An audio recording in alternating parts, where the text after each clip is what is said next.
llena de esa paz que tanto necesitamos, que este mundo tanto necesita. Señor, ayúdanos a buscarte en tu palabra. Y por eso ahora queremos pedirte que tú prepares nuestros corazones, nuestras mentes, para recibir esa palabra como una semilla que tú plantas y que trae fruto, y lo trae ese fruto en abundancia. Señor, queremos, como estamos diciendo desde el principio, ser instrumentos tuyos de paz, de bendición. Señor, muéstranos cómo podemos hacerlo, de qué manera tú quieres que nosotros podamos ser útiles y eficaces. En Cristo Jesús, amén y amén, amén, amén.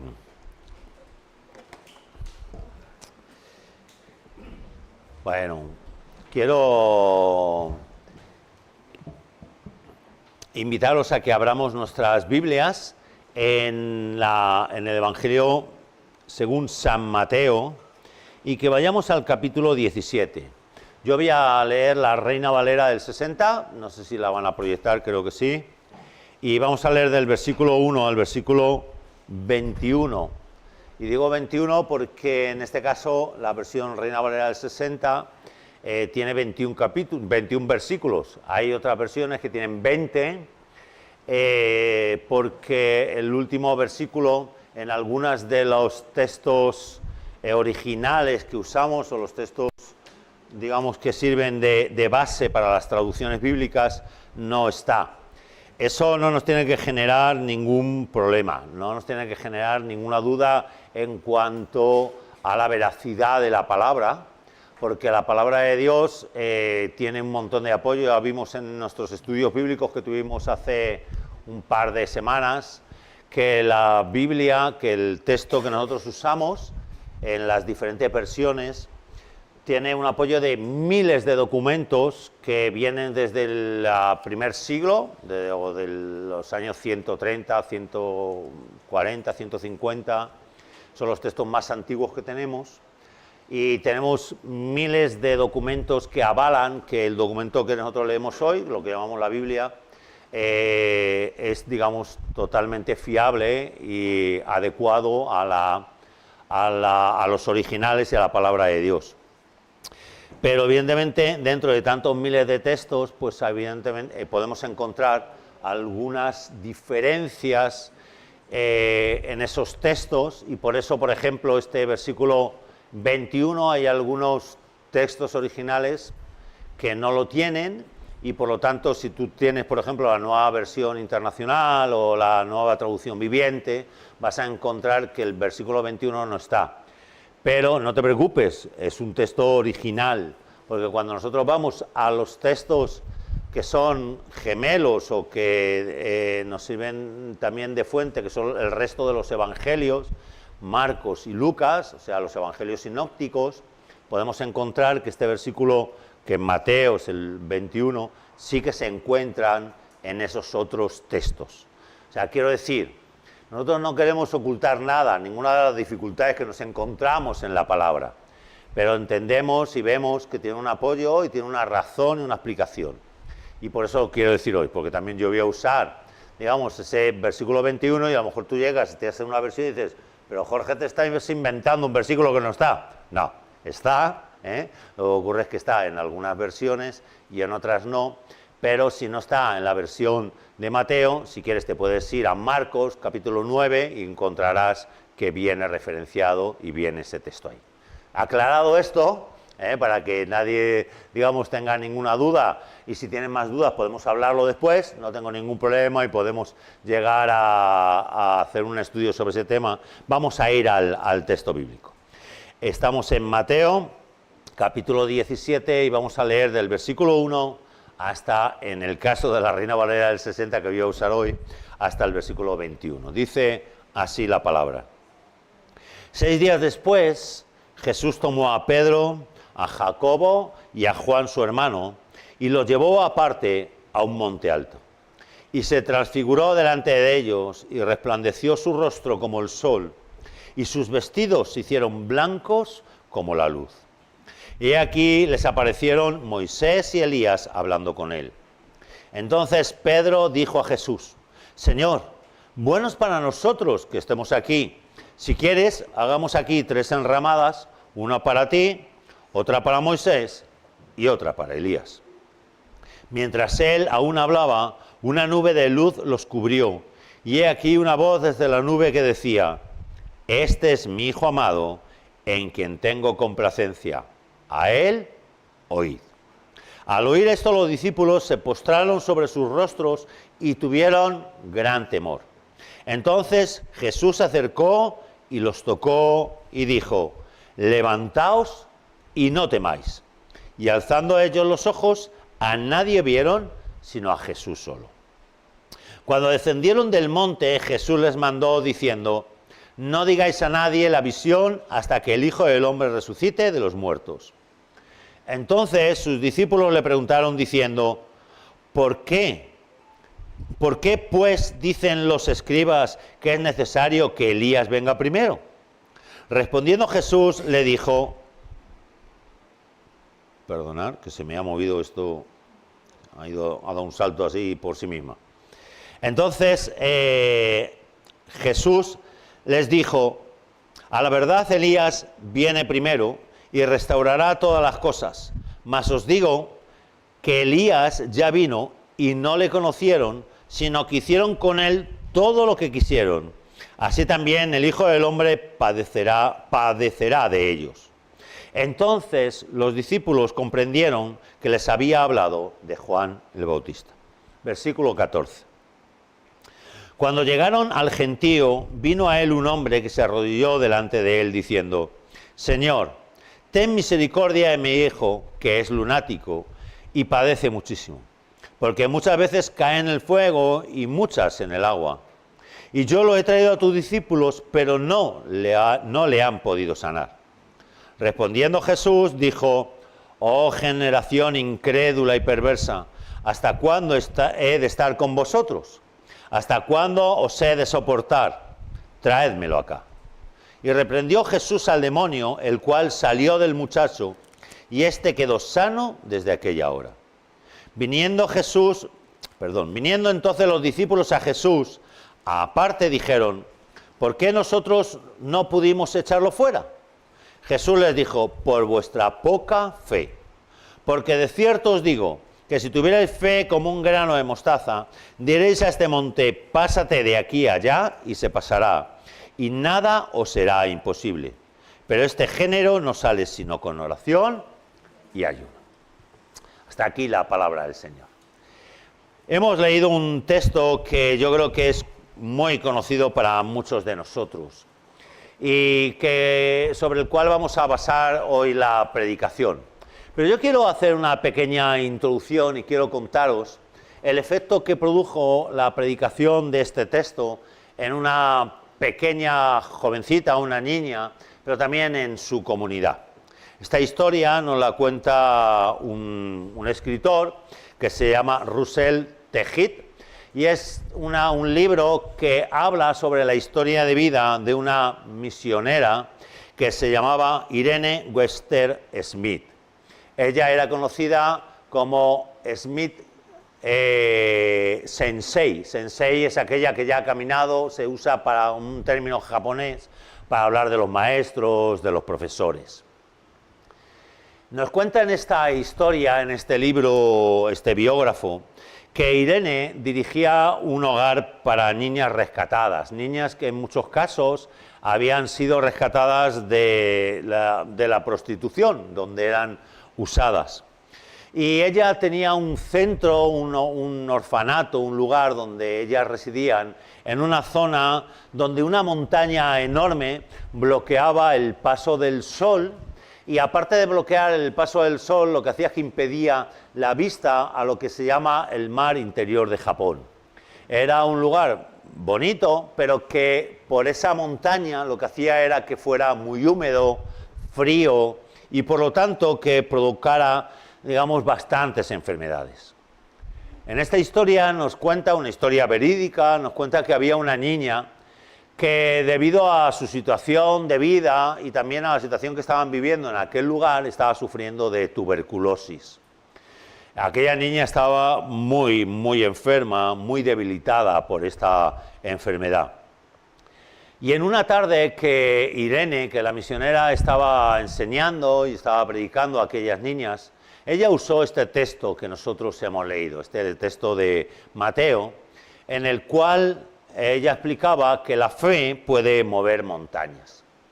Aquella niña, con ganas de tomar el sol, con una enfermedad, digamos, que acabaría finalmente con su vida, y con esa necesidad de tener una visión, de poder, digamos, vivir con más alegría, tomó esa palabra que había explicado la misionera Irene y la hizo suya.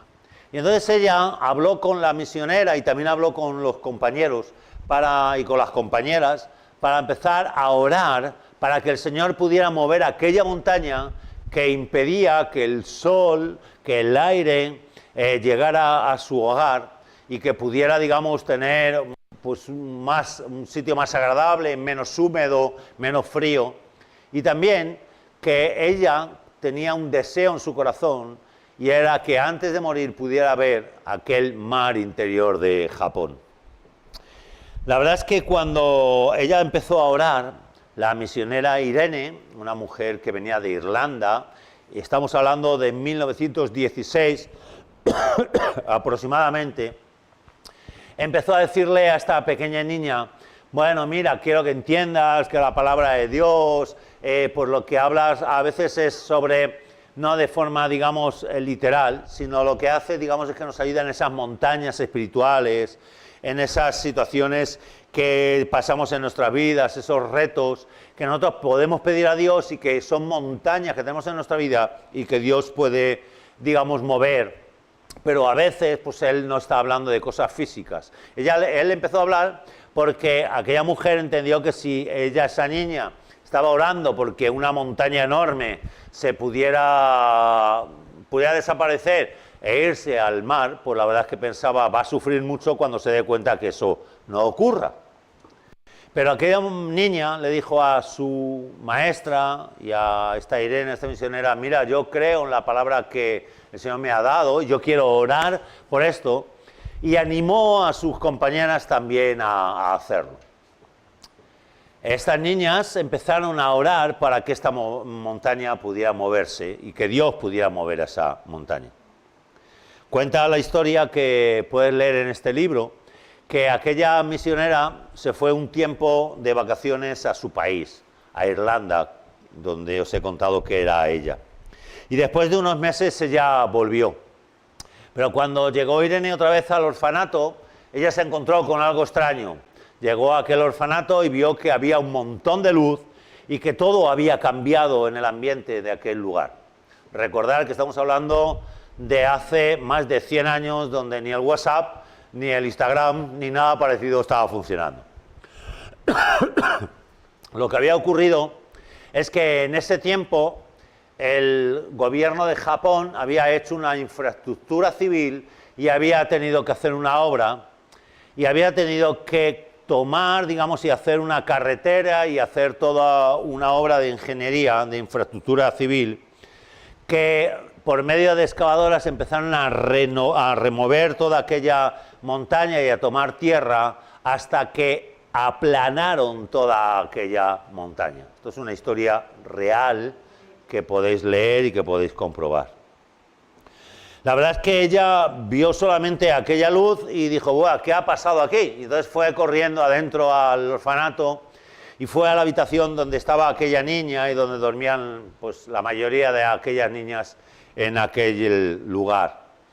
Y aquellas niñas estaban esperando con los ojos así abiertos, llenos de luz y llenos de alegría. Y ella les preguntó, ¿pero qué ha pasado aquí? ¿Qué hay esta luz? ¿Qué ha ocurrido? Y aquellas niñas le dijeron, mira por la ventana. Y la llevaron donde estaba aquella niña enferma de tuberculosis ya bastante grave. Y desde aquella ventana lo primero que se veía era el mar interior de Japón. Aquella mujer evidentemente sintió una alegría enorme, pero no entendía qué había pasado. Y dice que ella seguidamente se fue a hablar con el ayuntamiento, con las autoridades civiles de aquella ciudad. Y le explicaron que había empezado a ocurrir un problema en la costa y es que las olas estaban batiendo contra esa costa y estaban haciendo que se derruyera la costa, se derruyera todo lo que era el camino que estaba alrededor de la costa, y entonces el gobierno había tomado una decisión, y era que quería hacer un espigón y arreglar toda aquella zona, y había tomado la decisión de tomar toda aquella montaña, toda la arena, toda la tierra que venía de aquella montaña y echarla al mar. Evidentemente, esta es una historia real que ocurrió y que yo creo que podemos declarar con toda la tranquilidad del mundo que fue la respuesta a la oración de fe de una pequeña que había solicitado y que había pedido con una fe sincera, sencilla, a veces podríamos decir que un poco incauta, algo que muchas veces nosotros no podemos creer. Pero, mis hermanos, aquella oración de fe, aquella fe demostrada por aquella niña, no la fe en sí, sino el Señor que obra por medio de la fe, pudo tocar su corazón, no solamente su corazón, y darle y concederle aquel anhelo del corazón que tenía ella, y también sus compañeras, sino tocar todas las personas que había alrededor y el entorno donde ellas vivían. La verdad es que cuando leemos estas historias y también leemos la palabra de Dios como hemos hecho ahora en esta historia que hemos leído en Mateo 17, vemos que muchas veces en nuestra propia vida hay como una especie de dicotomía, de separación entre lo que creemos o en parte, digamos, de la fe y parte de esa fe puesta en la práctica en nuestras vidas. Y eso es lo que vemos en este texto de Mateo 17. Mirad, hubo un gran pintor renacentista que se llamaba Rafael, yo creo que muchos de vosotros sabréis de él. Y él pintó un cuadro tomando como base este texto de Mateo 17. Yo quiero pedirle a nuestros hermanos de producción o de producción que lo puedan proyectar. Este texto es una pintura muy famosa de Rafael que se llama La Transfiguración. Pero si nosotros nos fijamos en este texto, sé que nuestras proyecciones no son muy buenas, tenemos que buscar buenos proyectores, pero bueno, ahí estamos. Si alguien conoce a alguien o le sobra un buen proyector, estamos dispuestos a recibirlo. Pero bueno, en este texto podemos encontrar lo que encontramos o lo que vemos o lo que se refleja en este capítulo 17, y son dos partes claramente definidas que hablan muy bien de nuestra fe y de lo que nosotros podemos aprender en nuestra fe. Fijaros, del capítulo 17, versículos... Perdona, porque al final...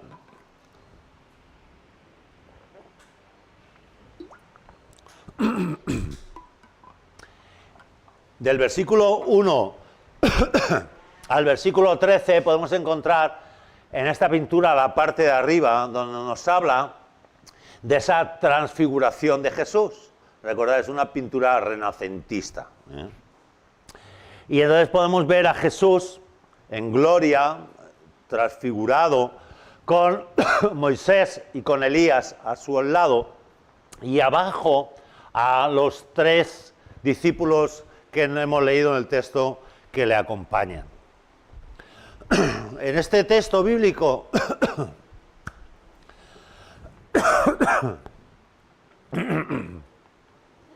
todo por gritar a mi mujer, ¿eh? No. En este texto bíblico y en este cuadro también podemos apreciar la segunda parte de este capítulo 17 de Mateo. Entonces, en el cual vemos una parte muy oscura, casi tétrica, podríamos decirla, en el cual encontramos la parte del valle, donde hay la realidad de la vida cuando estamos en el valle, que encontramos a los otros 9 discípulos intentando ayudar a un padre que trae a su hijo, que en ese texto de la Reina Valera del 60 lo llama un lunático, una palabra ya bastante fea, que espero que ya no usemos, pero recordad que esto estamos hablando ya del siglo pasado, pero un niño que está, digamos, poseído, que está... A ver, alguien me va a dar un caramelo por aquí, Ahí, está bien, Tony, ya me han dado gracias. No te lo guardes por si acaso. Entonces, en el cual nosotros podemos ver, digamos, toda una lucha y podemos ver que mientras que Jesús está, digamos, en gloria y en la parte de la cima de la montaña podemos ver la exaltación, el poder de Jesús. En la parte de abajo vemos la desesperación de la vida en este mundo y también hasta cierto punto esa situación de que los problemas nos paralizan, nos envuelven y muchas veces nos hacen sentir, digamos, desesperanzados y sin ninguna ganas de seguir adelante. Pero mirad, de este texto que refleja la pintura del texto que hemos leído, podemos aprender varias cosas para nuestra fe. Porque, mis hermanos, la fe es un don de Dios, es un regalo de Dios.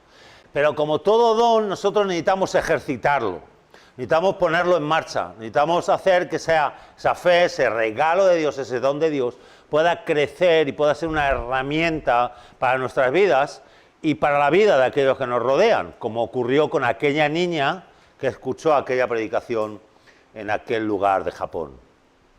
Fijad, nosotros tenemos, como hemos dicho, dos cuadros o dos partes en este cuadro y en el texto que hemos leído. Por un lado, alguien ha pitado, ya me toca irme, ya voy tarde, ya voy a terminar. Oye, hay un montón de ruidos aquí, ¿eh? Por un lado, nos encontramos, digamos, a Jesús exaltado, como hemos dicho, pero también nos encontramos a tres discípulos. Entre ellos, nuestro amigo y amado Pedro. Ese discípulo que tenía tanta fuerza y que también era tan impetuoso siempre. Fijaros, Pedro, digamos, nos señala muchas veces nuestra propia fe. Para mí es, digamos, como un cuadro de aquellos que somos discípulos de Jesús. Y fijaros que está viendo a Jesús glorificado, está viendo a Moisés y está viendo a Elías. Y a él, versículo 5 de este texto de Mateo 17, no se le ocurre otra cosa que decirle: Señor, qué bueno es que nosotros estemos aquí. Si quieres, yo levantaré, yo construiré aquí 3 enramadas, 3 lugarcitos, una para ti, otra para Moisés y otra para Elías. La verdad es que es muy sintomático, porque yo creo que Pedro representa mucho nuestra vida. Él se sentía tan a gusto ahí que dijo: a mí que los demás les parta un rayo, decimos en España. Yo me quedo aquí y me quedo tan contento, tan a gusto, y aquí viendo, digamos, a Jesús y disfrutando de la gloria de Dios. Y eso es algo que muchas veces nos ocurre a nosotros. Tenemos esa fe que creemos que se desarrolla y que donde mejor se vive, digamos, es ahí en la cima de la montaña. Pero fijaros, en esta historia nos cuenta que él no había terminado de hablar cuando llegó una gran luz y le rodeó, y de esa nube de luz apareció una voz. Una voz que era el Padre, que era Dios Padre, hablándoles a ellos, no a Jesús, ni a Elías, ni a Moisés, sino a aquellos discípulos. Y por lo tanto a cada uno de nosotros, en el cual les decía: este es mi Hijo amado, o mi Hijo muy amado, oídle a él. Y fijaros qué ocurrió a continuación. A continuación dice que aquellos discípulos empezaron a temblar de miedo, de tal manera que se echaron al suelo y se pusieron a temblar allí. La verdad es que esta historia que tenemos aquí, esta historia, digamos, alta del cuadro de Miguel Ángel y primera del texto de Mateo, nos puede enseñar a ti y a mí varias cosas. Una, que mis hermanos, nosotros tenemos que vivir en la presencia de Dios y que podemos ir con el Señor a su presencia, que necesitamos ir allí donde Él nos quiera llevar y que es maravilloso poder tener un encuentro con Jesús donde le podemos adorar y le podemos alabar, donde podemos disfrutar de lo que Él es y podemos disfrutar de la grandiosidad de su poder y Él nos llama a estar ahí. Pero que lo que el Señor les dice, Dios Padre, no les dice mirar la maravilla, sino dice oírle a Él. Que cuando nosotros vamos a la presencia de Dios, cuando estamos en la presencia del Hijo muy amado, Lo que tenemos que hacer es prestar oído, prestar atención a sus enseñanzas y mandatos. La palabra leída, la palabra meditada en el Espíritu nos guía a toda verdad, mis hermanos. Este cuadro es una maravilla y puede llevarnos al éxtasis. Puede ser que nosotros en este lugar podamos tener un encuentro con Jesús y disfrutemos de eso. Pero mis hermanos, el Señor nos dice que vayamos más allá. Que nosotros abramos nuestros oídos, nuestras mentes, nuestros corazones para oír. Y no solamente oír, sino obedecer todas las cosas que Jesús nos ha enseñado. Fijaros que aquella voz lo que provocó es miedo en aquellos discípulos. ¿Por qué? Porque, mis hermanos, está fantástico que nosotros podamos subir a la cima de la montaña. Está fantástico que nosotros podamos venir a reunirnos como iglesia y podamos disfrutar de la presencia de Dios. Está fantástico que nosotros podamos tener un éxtasis en su presencia. Pero nosotros hemos sido hechos ovejas, no cabras. Voy a explicarme. Nosotros hemos sido hechos ovejas para estar en el valle y no para vivir en mitad de las montañas. Es verdad que de vez en cuando subir y comer del pasto fresco está bien, pero cuando nosotros nos quedamos solo en la cima podemos tener miedo, desafíos, tormentas que nos pueden afectar. Fijaros que en aquel lugar aquellos oyeron la voz del Padre, vieron a Jesús glorificado, vieron a Elías y Moisés. Pero ellos estaban en medio del temor. Si os fijáis, Jesús les dio una orden a aquellos discípulos. En mitad de aquella montaña le dijo, levantaros. Si estáis recordando y habéis estado junto con la comunidad leyendo los textos de la resurrección durante esta semana, vosotros recordaréis, espero que lo hagáis, y si no lo voy a recordar yo ahora, que cuando llegó Jesús y tuvieron María un encuentro con él, dice que se abrazó a sus pies. Pero Jesús dice que le dijo, suéltame y ve, levántate y habla. Muchas veces nosotros pensamos que toda nuestra tarea es llegar y estar ahí en Jesús. Y no estoy hablando de Marta y María. Estoy hablando de que muchas veces confundimos nuestro llamamiento a pensar que nosotros lo único que tenemos que estar es en la cima, en la iglesia, aquí disfrutando de lo que el Señor es y de lo que el Señor hace. Pero fijaros que el mandato, la orden del Padre era oír a Jesús. Y Jesús lo primero que le dijo es, levantaros, no temáis.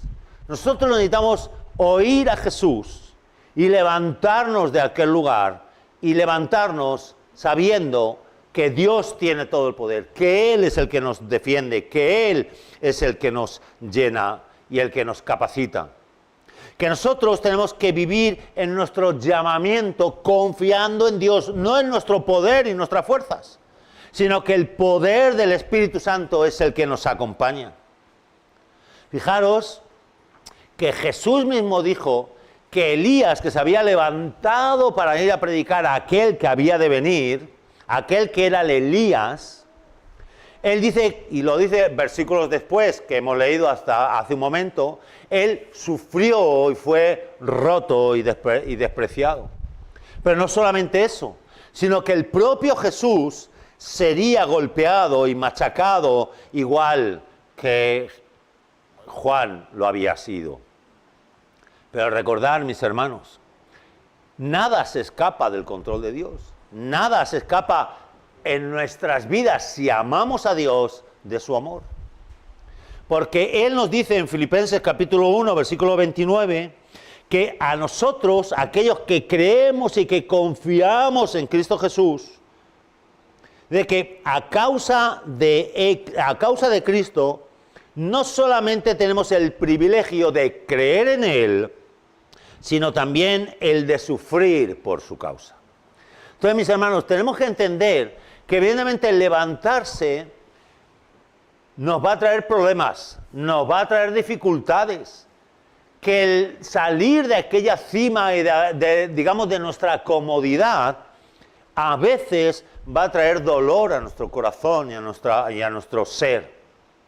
Pero que eso no se escapa del control de Dios. Que Él tiene todo en su voluntad y que su voluntad siempre es buena, es agradable y es perfecta. Ninguno de nosotros queremos sufrir. Ninguno de nosotros quiere pasar por situaciones complicadas. Yo no estoy hablando que empecemos a darnos golpes o a ponernos flagelos o a hacer, digamos, cosas que no debemos. Pero tenemos que saber que a veces la vida de levantarnos y de obedecer al Señor va a traer problemas y retos en nuestras vidas. Pero fijaros que la última orden que le da el Señor, o la última instrucción que hace el Señor con sus discípulos es bajar de la montaña al valle. Y Jesús sabía que bajaba a un lugar donde Él iba a sufrir. Cuando nosotros leemos este texto, sabemos que en Mateo 17, versículos 22 y 23 dice: el Hijo del Hombre, Él mismo, será traicionado y entregado en manos de sus enemigos. Lo matarán, pero al tercer día se levantará de los muertos. Mis hermanos, el propio Jesús sabía que para ser glorificado, que para ser levantado por el Padre tenía que bajar al valle. Entonces, mis hermanos, en esta fase de nuestro texto de Mateo, o en esta fase de nuestro texto del cuadro de Rafael, necesitamos aprender que el Señor quiere bendecirnos en la montaña, pero que nosotros, ese lugar en la montaña, lo que nos tiene que llevar es a obedecer al Señor, a cargar nuestras pilas para poder bajar al valle. Si nosotros estamos queriendo no bajar, si nosotros lo que queremos es estar contentos y comoditos en nuestro grupo, con nuestros amigos, con nuestros hermanos, no estamos siguiendo la voluntad del Señor.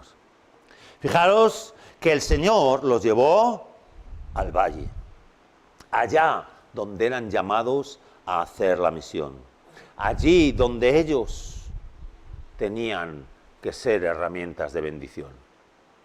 Fijaros que dice que mientras que ellos descendían al valle, cuando bajaban del monte, Jesús les dijo algo, y algo que es relativamente extraño.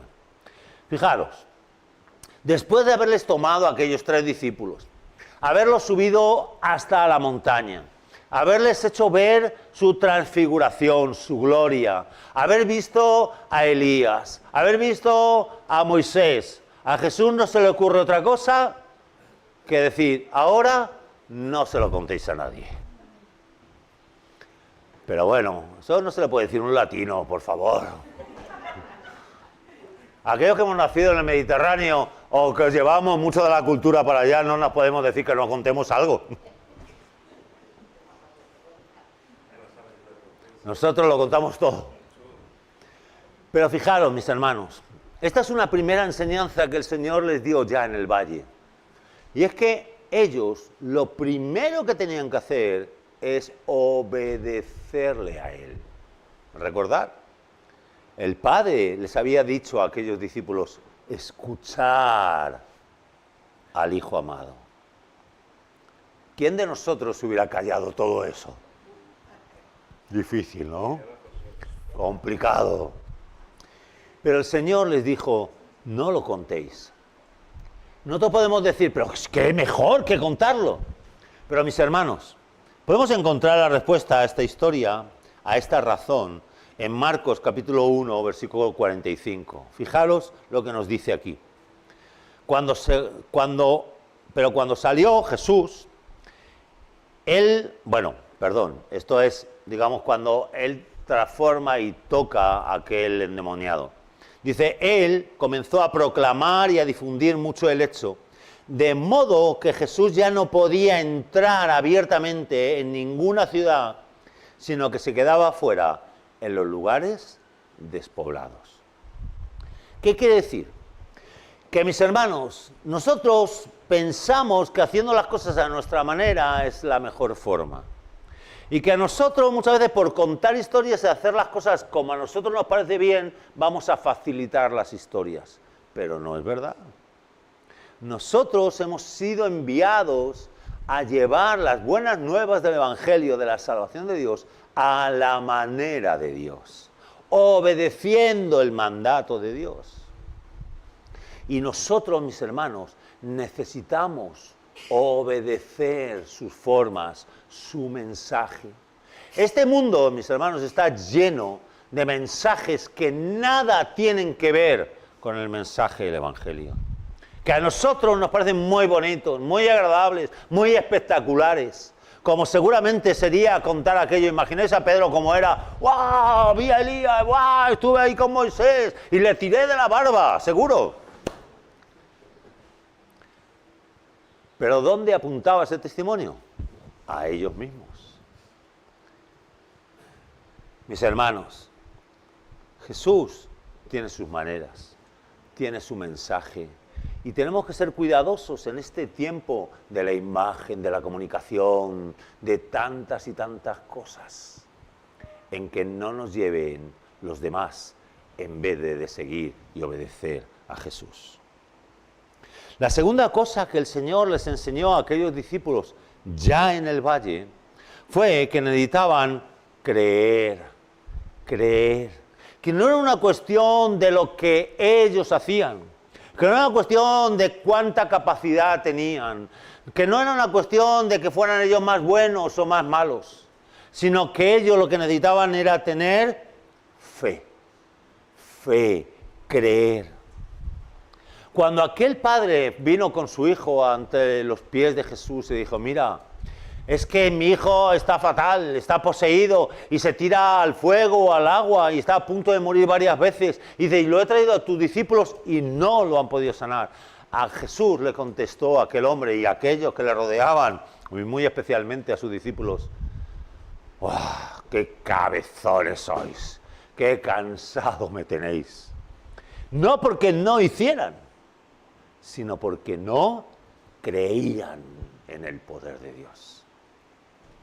Aquel padre le dijo, Jesús le dijo, si tú crees, todo es posible.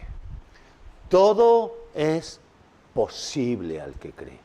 Fíjate, mi hermano, no al que hace, no al que tiene muchos dones o muchas habilidades, una capacidad increíble, sino que el Señor dice que nosotros tenemos que creer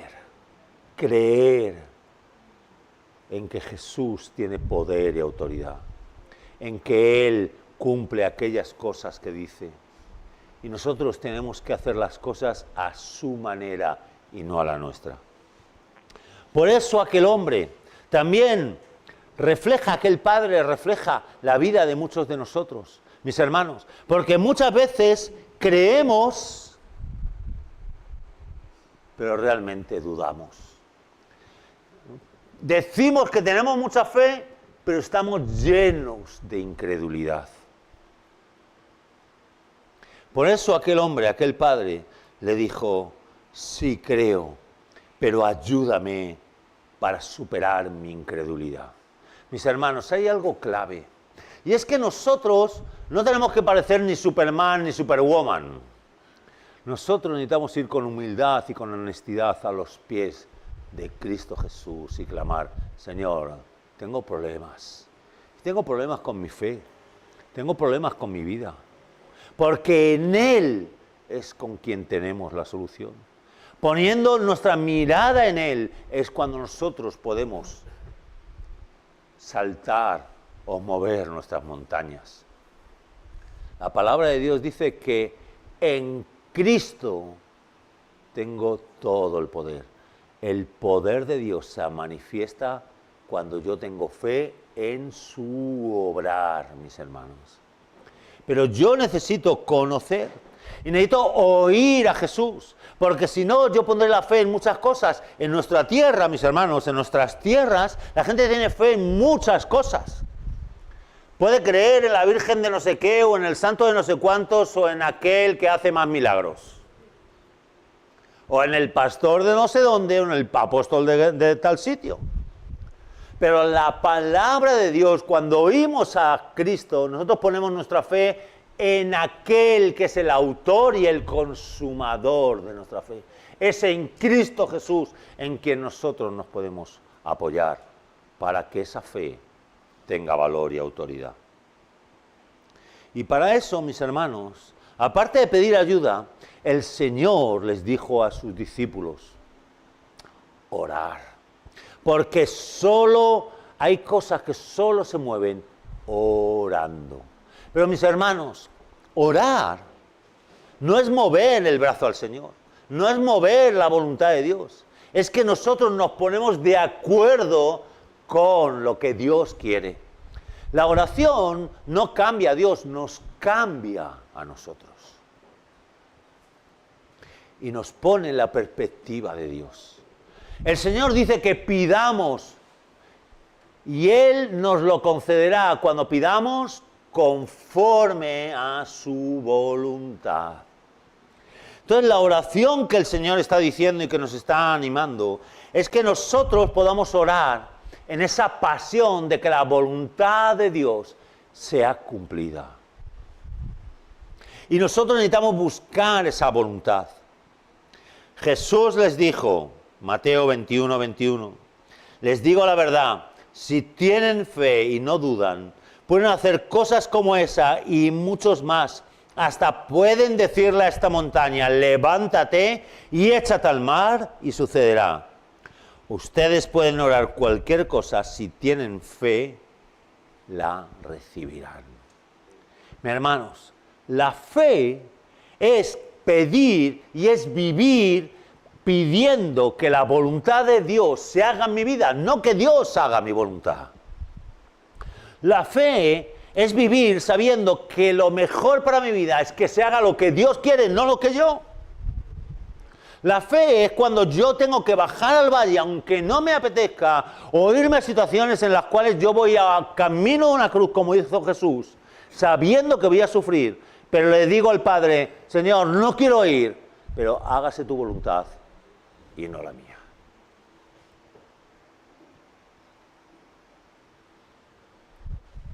Mis hermanos, damos a entender que en la montaña necesitamos escucharle a Él, que necesitamos levantarnos porque Él es lo primero que nos dice, que necesitamos caminar sin tener miedo porque confiamos en su poder y no en el nuestro. Necesitamos bajar de esos lugares donde a veces nos ponemos y nos subimos a esos templos o a esas enramadas donde nos ponemos y sentimos cómodos. Pero es que en el valle, mis hermanos, tenemos que obedecer la voz de Dios, a la manera de Dios. Necesitamos creer que Él tiene poder y autoridad para hacer lo que Él puede hacer. Pero que nosotros necesitamos ir a Él y pedirle ayuda, porque nosotros somos instrumentos, no somos los hacedores de esa obra. Pero que necesitamos orar. Pero hay una cosa importante que no podemos olvidar y con esto ya termino. Y es que el Señor nunca nos envió a hacer esa tarea solos. Nunca.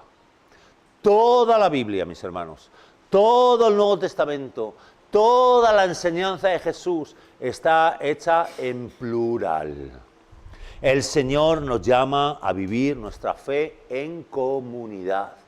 Nunca, mis hermanos, el Evangelio nos lleva a que seamos lobos solitarios, a que seamos esos héroes que van solos por este mundo. Cuando nosotros estamos hablando de fe, nosotros necesitamos entender que el Señor nos ha puesto y nos ha hecho una comunidad de fe. Mateo capítulo 18, versículos 19 y 20. Dice, también os digo lo siguiente, si dos de vosotros os ponéis de acuerdo aquí en la tierra con respecto a cualquier cosa que pidáis, mi Padre que está en el cielo lo hará. Pues donde dos o tres se reúnen en mi nombre, yo estoy en medio de ellos.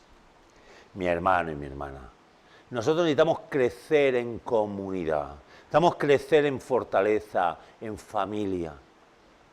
Si nosotros no nos amamos unos a otros, si no oramos unos por otros, si no reímos unos con otros, si no caminamos unos con otros, si no somos unos con otros, no podremos ser la iglesia de Jesucristo.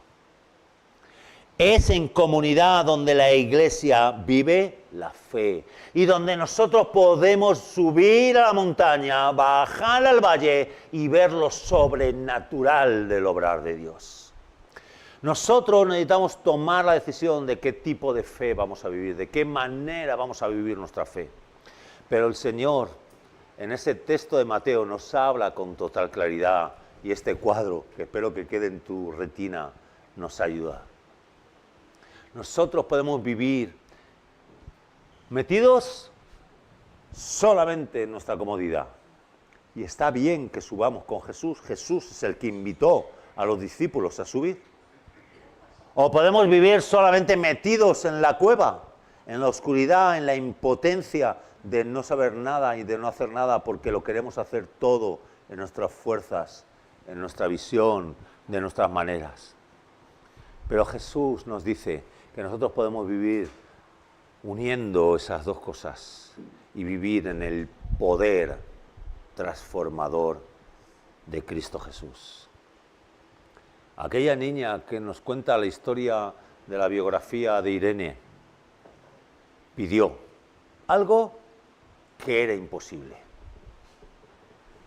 algo que era descabellado, pero Dios movió lo que Él quiso mover para que aquella niña pudiera haber realizado aquello que era conforme a su corazón, al corazón de Dios. Mis hermanos, nosotros tenemos que movernos en el valle. Este mundo está lleno de personas a nuestro alrededor que necesitan tener un encuentro con Jesús resucitado, que estamos hablando tanto en estos días. Necesitan tener una fe que transforme, no solamente una fe de la cual llenamos nuestras vidas de palabras, sino una fe que trae fruto y trae un fruto en abundancia. Pero para eso, mis hermanos, nosotros tenemos que tomar decisiones de vivir esa fe conforme a la enseñanza de Jesús, conforme a lo que Él nos enseña, porque este mundo, mis hermanos, necesita el obrar de Dios en medio de él. No necesita lobos solitarios, no necesita grandes alalacas, no necesita cosas que no le interesan seguramente a nadie, no le interesan brillos y esplendores. Necesitan niñas y niños, adolescentes o jóvenes, adultos o personas de juventud acumulada que confían en Dios y quieren ser instrumentos de bendición para este mundo. ¿Qué vamos a hacer? ¿Qué vamos a responder al Señor? Yo te invito a que tú ahora puedas tener un momento de oración delante de Él, mientras que sube nuestro grupo de alabanza para terminar esta celebración. Yo te invito a que tú cierres tus ojos, sientas que la presencia del Señor está aquí. Él dice que donde están 2 o 3 reunidos en su nombre, Él está.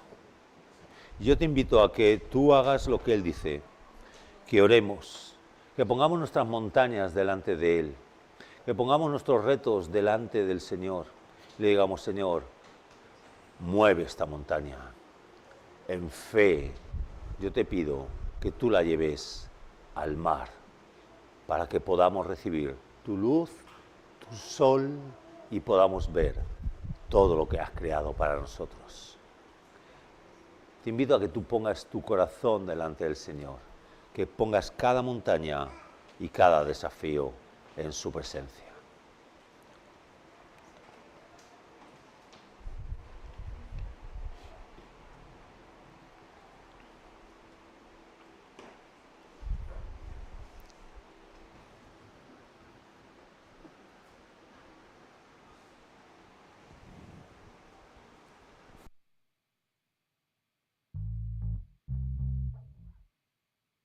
Si tú has tomado una decisión por Jesús, si tú tomas la decisión de traer esas montañas, o si, bueno, estés como estés, si quieres, te pongas en pie y cantes con nosotros esta alabanza que es: has aumentado, oh Dios, tus maravillas en mi vida.